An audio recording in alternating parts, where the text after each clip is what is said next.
Live. Whoa. Yeah, hey. Hey everyone, happy Do the Brew. I'm here with Sam Riggins. He is owner and founder of Cosmic Eye in Lincoln. They have been open for 16 months now, and we are so excited to have you here. Thank you so much. Yeah. Thanks for doing this. Yeah, I can't wait to learn a little bit more about your guys' operation and everything. And For sure. tell us what you're drinking to start. So this is our. I'm in my house. We're fans. I'm a big fan of beers. We drink a lot of High Life and hams in our house. We like to make red beers a lot. So this is Dead Man's Run. This is kind of our American lager. Just 50% corn, 50% Pilsner malt, and a good chunk of Saaz hop. So this is our beer. Living in Nebraska too, like doing the whole craft beer thing. And we still have people come in all the time that say like, what do you have that's like Miller Lite, Bud Light, Busch Light? And, when I worked at Nebraska Brewing, we had the blonde ale, and, we'd always have to do some song and dance around like why it was like that. And so like when people come in, one of the reasons I wanted to do this beer too is like when people say, hey, what do you have that's like, Bud Light, you can just go this and hand it to them. And that just speeds things up a lot too. So It's a good morning beer too, right? What's that? It's a good morning beer. Oh yeah, right. Yeah, every time. Tailgates and all of that. I'm getting all a lot right, of lag. I'm getting some lag on your end, so I didn't hear what you said. Oh, I said good for tailgates. Oh, yeah. It's good for tailgates and boats and barbecues and yeah, right. And sometimes it's just nice not to have to, like think about beer, like sometimes it's just fun to just like hang out and just drink beer and not have to worry about what hops are in it and what malt it is and what yeast you used and all those things. Sometimes it's nice just to have a beer. So that's kind of why we did that too. So, yeah. For sure. So, all right. Well, can you tell us a little bit about the story behind the name Cosmic Eye? Sure. We originally, we were in planning for a little over 4 years before we actually opened. And originally, we were going to be called Get Lost. It got to a point, though, where we figured out somebody else had already trademarked the name for a beer. I don't think they've brewed that beer for almost 5 years now. So it was a little frustrating when we tried to work with them and get like fair use or be able to purchase the name from them. They wouldn't even give us a call back or email us. So it got to the point that we were kind of under the gun to get like artwork going, get a logo going, those kind of things. And we had played around with a lot of different things. And one of the things we had trouble with was I'd already had all these kind of beers designed and ready to go. And if you know anything about our brewery, like all our names are kind of goofy and weird and have weird references from different things. So finding a name for the business that actually kind of tied into all those downstream things was really difficult. I listen to a lot of music. We're a pretty big heavy metal family. And one thing that we kind of, I always played around with was in the Black Sabbath song, A National Acrobat, there's a line that says, unseen eye of inner light will make your soul return. And that's just always been one of my favorite lyrics from any song. And so we were always playing around with like the kind of inner eye, third eye, and it just didn't really stick or work, when you said it out loud for the brewery. So one day the new Mastodon record came out, and I was just kind of like driving around, running errands, and the song Steam Breather came on. And in the second verse of the song, there's a line that says "Climb inside the cosmic eye." And as soon as I heard that, we knew that that's what it was going to be. About 2 seconds after I heard it, I called my wife, Michelle, and said, hey, oh my God, Cosmic Eye. And she said, holy shit, I love it. And I called about 10 or 15 other people after that and just ran it by them, and it worked for everybody. So as soon as I heard it in the song, it just clicked, and we knew that's what we wanted to use. That's awesome. That's a really great story behind a name. And, it shows kind of that like the best laid plans might not necessarily follow through, but what's supposed to happen happens, right? Ever, Yeah. Like I got to a point on some of this where, I mean, it's nice to have your plans and lay all these things out, but at the same time, like 90% of the time, what you want to do doesn't work, and you have to come up with a new thing anyway. So yeah, like just being flexible in this has been helpful all the way. So yeah, I'll try not to cuss too much too. I'm pretty foul mouthed. So if you guys don't want to see anybody cussing, I'm probably the wrong person to be watching. This is a beer event. I think right? People would wonder what's going on. So, right. Yeah. So tell me a little bit about this is a funny question, but what's your favorite thing about owning a brewery? Yeah, I'm not really sure anymore. People kind of see it as all, people associate beer with fun, right? So sometimes it's really difficult with customers or friends or just people out and about, thinking that this is just really fun all the time. This is a really stressful job. As you guys know, you have to usually take on a lot of debt in order to make it work. So a lot of times it's really difficult for me to say what my favorite thing is, just because it's so much hard work and it's so much stress. But really, my favorite part of brewing and really just kind of life in general, I guess, is just kind of like being able to do this and share it with other people. We've really tried to create a community-focused business here, specifically with our tap room. We put this business in our own neighborhood. We just live about 10 or 12 blocks from here. And the plan the whole time was to, do something that was in our own neighborhood, and create a place that we would want to go to. And so, I mean, really for me, my favorite part about this is just really being able to share what our vision with what people, with people that come in, or people that have our beers. It's kind of a brewing and, I think cooking or really creating any kind of art is kind of like this twofold thing, right? Like you really, on the outset, for the first part, you're doing it for yourself. I mean, it's a very selfish thing. Like when I'm making beers, I'm making beers the way I think they should be made.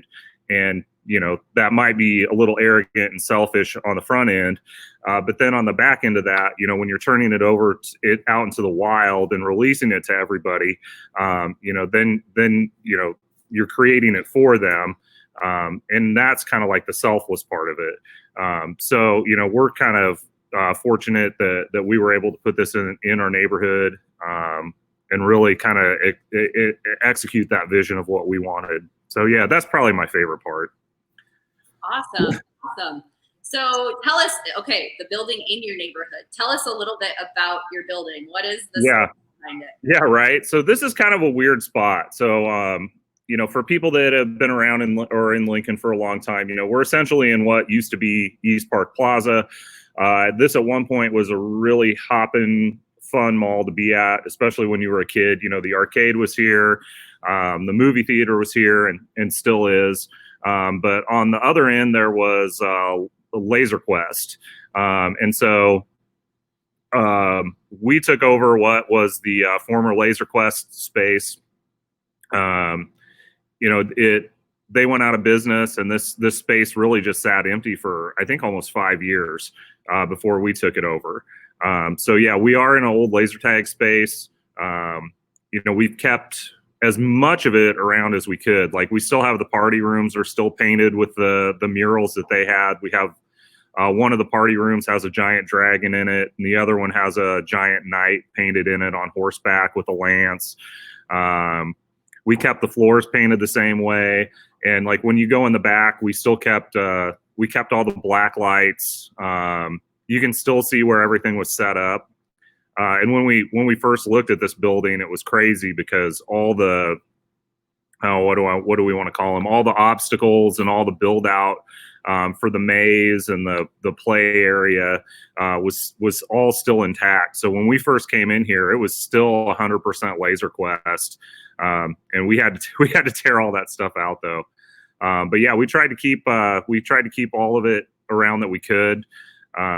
In an interview I did a long time ago, I said that the one thing that we wanted to do was have a continuity of fun.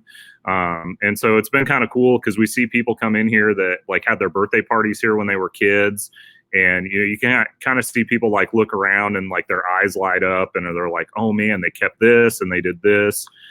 So it's been really cool. And a lot of times too, when we tell people where we are, we hashtag everything on our social media in the old Laser Quest. And a lot of times when people ask where we are, it's usually the first thing we say. And people usually are just like, oh man, I know exactly where that is. So yeah, that's been kind of fun. Yeah. That's awesome. That's so great. And then, so when you guys are brewing, do you put the black lights in your brew space? No. So there's there was a separate bay behind this that was just used for just random weird stuff all the time. And that's where the brewery all fit. And then we have like kind of a big center room that's essentially like our warehouse. We'll eventually build it out as like party space and event space. The city's going to make us put in some more bathrooms and change our fire escapes and all that nonsense first. But yeah, that center room where all the obstacles and things were is essentially where we store like all our grain and barrels and stuff like that. So yeah. Cool. So yeah. In a previous life, would you have owned a laser tag studio, or what would you, or laser tag fun yeah. or what would you be doing if you weren't in brewing right now? Yeah, so I went to school to be a social studies teacher, and because I didn't really want to coach, I am not a sports fan, and I don't care about sports. It's okay, people, if you do. We get a lot of blowback for this sometimes, so it's okay if you like sports. I just don't. And so I didn't want to coach sports. I grew up doing music and theater and things like that. So I figured with having that background, I'd be able to do those kind of activities at a school. But since I didn't want to coach, I couldn't get a social studies teaching job. So that would probably be my other life if I wasn't doing this. Or I'd just be like, annoyed putting in job applications forever and not getting any responses. That's, yeah, Yeah, right. Yeah. So tell us, so thank you so much again for being a part of our first digital Do the Brew. Yeah. Hopefully it never has to be digital again. Right. Yeah. So before we have you tell us about your option items, you've been doing this chug a day. So can you tell a little bit about chug a day, and then we're gonna have Nathan, our brewmaster here, step in because I can't. Probably so 7 months pregnant, probably shouldn't chug a beer. Right. So tell us about. Yeah. So I've a good friend of mine from Texas, Tony Brewery, started this whole thing a long time ago called Shotgun Friday. And that was a thing I used to do almost every Friday. Was just every Friday, no matter what, you just shotgun a beer. And so that kind of developed into like before beer festivals and stuff. If we were there, I just round everybody up and be like, hey, let's shotgun a beer before we do this. And so I just always be kind of, chugging beers here and there, shotgunning beers all the time. And the other week when we had to like shut down and go to go only, I was just like, all right, well, I don't even know why I decided to do it. I just walked in the back and was like, I'm going to chug a beer every day the whole time we're shut down. So until we're open again, I'm going to be doing a chug a day or shotgun a beer every single day. I video it and I put it on Instagram and Facebook. And I started by doing just our beers. And then I just kind of got tired of that. And so I just go down to like the local liquor store and grab something from Mix 6 packs and either grab stuff from friends' breweries or beers that like I grew up on or beers that were important to me. So usually what we do is I'll do the I'll show what the beer is. We usually do some kind of shout out to friends that we have that are either in bands or own other businesses. I collect pocket knives also. And so one of my friends was like, you should just do a shotgun with a different knife every day and show what what knives you're using. So today is day 27, I think, 27, something like 26 or 20. It's crazy because you lose count. I thought I was going to do it for 10 or 15 days, and now it's looking like it's going to be like 50 or 60. And some days it's hard, and I'm like, man, I really don't want to do this, but I do it anyway because I do these dumb things where if I say I'm going to do something, I do it. Yeah, weird, right? So yeah, it's kind of morphed into this weird thing where we're kind of like, trying to be out there and, and it's weird because I get these I'll just get messages from people and they're like, man, this is the best part of my day. And you're just like, what? The videos are all right at a minute long. And, it's just me babbling about some dumb beer, yelling at one of my friends, showing a knife and chugging a beer. And one of my friends in Washington just bought me a tripod so I could like stop just setting my phone down on something. He sent me a tripod yesterday. You don't need to bring it over here, Olive. Olive's trying to bring the tripod over so I can show it to everybody. Right. So, yeah. So it's funny to me, but like, we have a lot of friends that are in the music business. We have a lot of friends that are tattooers. We have a lot of friends that own restaurants and things like that. And so, it was just a way to just kind of like give shout outs to those guys and, maybe send some traffic their way too, because all the bands that we know, I mean, nobody's playing shows. All the tours were canceled. And because of that, the venues aren't having shows. The bartenders aren't getting paid at the venues. The sound guy that's on tour with them, their roadies, their techs, their merch people. It's this huge downstream thing that people just don't think about. Because it's one thing for the band not to get paid. Because a lot of times, like, not that everybody's making a lot of money off of records, but they can still go online and sell merchandise, sell records, sell T-shirts. But like, what's the sound guy? Microsoft's trying to auto update right now. Jeez. But it's like, what's the sound guy supposed to do? What's the merch guy supposed to do? What's their van driver supposed to do? And so just to kind of raise awareness of where everybody's at, that's kind of why we started doing those shout outs and that too. So yeah. Awesome. Well, I'm gonna have Nathan step in and then okay. I gotta go get a full beer if I'm gonna do this. So yeah. I'll be right back. What's up, everybody? Hey, what are you gonna chug? I've got my South Street Brew here, so I'm gonna chug that. We just canned it for the first time. Pandemic, yay! And we're gonna chug one out with Sam here. And what's your name? My name is Nathan. You'll see a lot more of him today. Throughout the day. Yeah. So, cool. Well, what kind of adjustments and stuff have you guys made to the tap room? Really, the biggest adjustment has just been switching over to doing to-go and delivery. So it's a different dynamic for the brewery. What's up, Sam? What's up? Nice. What are you drinking? So this is our Unlock the Time Dragon. It's kind of our flagship IPA. It's a West Coast IPA. And we try to brew a pilot beer. We still brew on my homebrew system here for pilot beers. Keep it alive. So sometimes we'll just do tweaks on our kind of core beers or beers we've done before.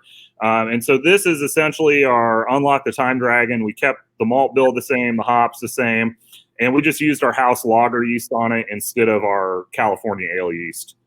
Nice. I like it better. Don't tell the IPA that I like this one better.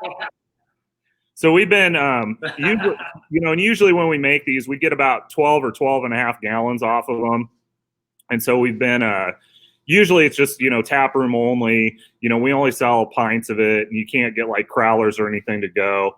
But what we've been doing since we had to move to go only is we have been doing crowlers of these pilot beers, and we'll have new stuff out. I think we're trying to do new stuff every week on this. So yeah.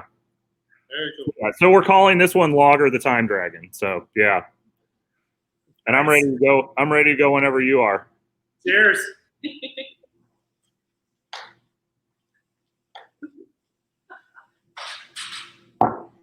Oh, nice. Just so much. It's so cold. It hurts. It hurts. The hard thing has been like, it's burning. We've been canning a lot lately, and so what I've been doing is just grabbing cans just straight off the line and shotgunning them lately. And oh my god, it's so brutal. I did one the other day, and it was 32.5 degrees, and you really feel it. Oh god. You know, if you would have told me when I was 19 that at 45 years old I'd own a business and be slamming a beer at like noon every day and posting it on the internet, I don't know if I would have believed you. I'm pretty sure younger you is very proud. Yeah, right. I'll see you later. Yeah. Well, thank you so much. Yeah.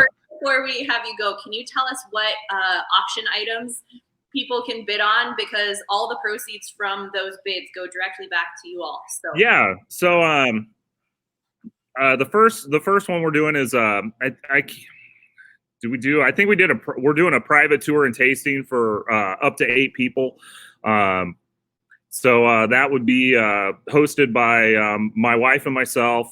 And basically what you get is we'd have you come in, you get a private tour with us, and then we'd sit down and do a guided tasting. Basically, we do 2 flights for each person, so you'd get 6 beers each, and we'd maybe just sit down and talk with you about really whatever you want to talk about with the beers. If you want descriptions, or if you want the story behind the beers, or the names or anything like that, we're pretty much good to go for any of that stuff. So I assume that tour would take about an hour and a half or 2 hours between like walking through the facility and kind of going through the beers. So that's kind of item number 1. And then item number 2 is that you get to design and come in and brew a beer on our pilot system with me. So really from start to finish, it kind of be your beer. There are some limits and what's the word I'm looking for? Restrictions on that. But basically you get to come in and brew a beer on our pilot system, which, as we were just talking about, is my homebrew system. Every single beer that we've brewed here on our big system and put into kegs or cans, everything was brewed on that system first. It started out in my basement, it moved to a garage, and then moved into here. So basically I'd sit down with you and kind of design a beer with you. You get to name the beer. We'll do a release party where you get a bunch of tickets for your friends and stuff like that. So Cool. I think on the poster I put design and brew a beer with this idiot, I think is what the poster said. Yeah, right. Perfect. So yeah. Well, thank you so much. We really appreciate you taking your time out and for stepping up and doing the fun stuff like Chug a Day and bringing some more attention and awareness to the Nebraska brewers and what we for sure on right now. So you guys have a good one. Stay safe and healthy, and enjoy the rest of your beers. Awesome. Cheers, guys. Bye. Thanks.